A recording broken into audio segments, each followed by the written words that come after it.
Es ceru, ka tu tabulu esi jau iezīmējis, un tagad šai tabulai uzzīmē arī pagarinājumus.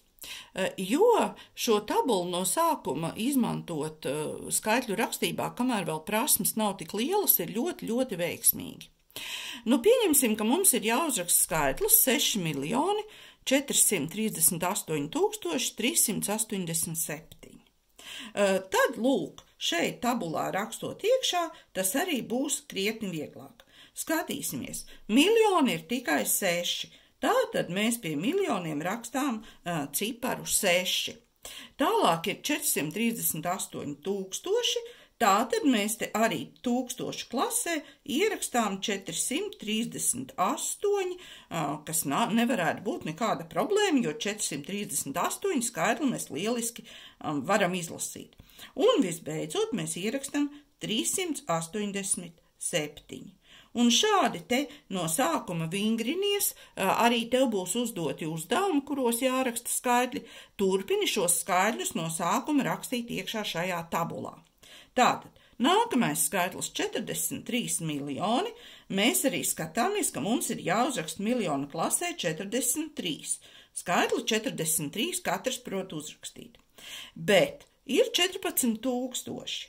Tātad ir 14 tikai. Tas nozīmē, ka tur, kur ir 100 tūkstoši, ir jāievieto 0. Un visbeidzot ir skaitlis 54. Tātad skaitlī 54 ir 5 desmiti un 4 vieni, un šeit 100 nav. Tātad tur, kur ir 100, mēs arī rakstām iekšā 0.